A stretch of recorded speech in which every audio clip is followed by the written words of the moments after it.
ബലാത്സംഗ പരാതി നൽകുന്നതിന്റെ മുമ്പ് യുവതിയെ രാഹുൽ മാങ്കൂട്ടത്തിൽ ഭീഷണിപ്പെടുത്തിയതിന്റെ തെളിവുകൾ പുറത്ത്. ആദ്യ പരാതി പുറത്തു വന്നതിന് പിന്നാലെയാണ് മൂന്നാമത്തെ പരാതി നൽകിയ യുവതിയെ ഭീഷണിപ്പെടുത്തിയത്. നീ ചെയ്യുന്നത് ഞാൻ താങ്ങും, ബട്ട് നീ താങ്ങില്ല എന്നായിരുന്നു ഭീഷണി. രാഹുലിന്റെ അറസ്റ്റ് വിവരം പ്രത്യേക അന്വേഷണ സംഘം സ്പീക്കറെ അറിയിച്ചു.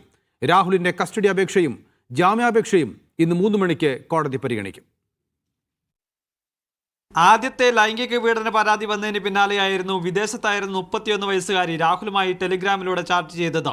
തനിക്കെതിരെ നിന്നവർക്കും അവരുടെ കുടുംബത്തിനുമെതിരെ അതേ രീതിയിൽ തിരിച്ചടിക്കുമെന്ന് അതിജീവതയോട് രാഹുൽ പറഞ്ഞു.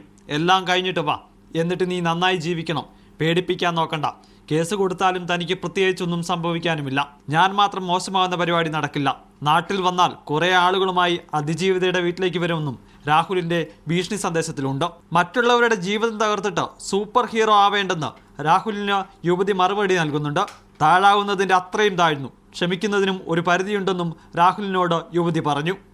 യുവതിയും രാഹുലും തമ്മിലുള്ള ചാറ്റ് ഉൾപ്പെടെ അന്വേഷണ സംഘം കോടതിയിൽ സമർപ്പിച്ചിട്ടുണ്ട്. അതിജീവിതയെ ഭീഷണിപ്പെടുത്തിയ ചാറ്റുകൾ രാഹുലിന്റെ ജാമ്യം തടയുന്നതിന് പ്രധാന തെളിവായി മാറുകയും ചെയ്യും. അതേസമയം ഉഭയസമ്മതപ്രകാരമുള്ള ലൈംഗിക ബന്ധം എന്ന വാദത്തിൽ ഉറച്ചു നിൽക്കുകയാണ് രാഹുൽ.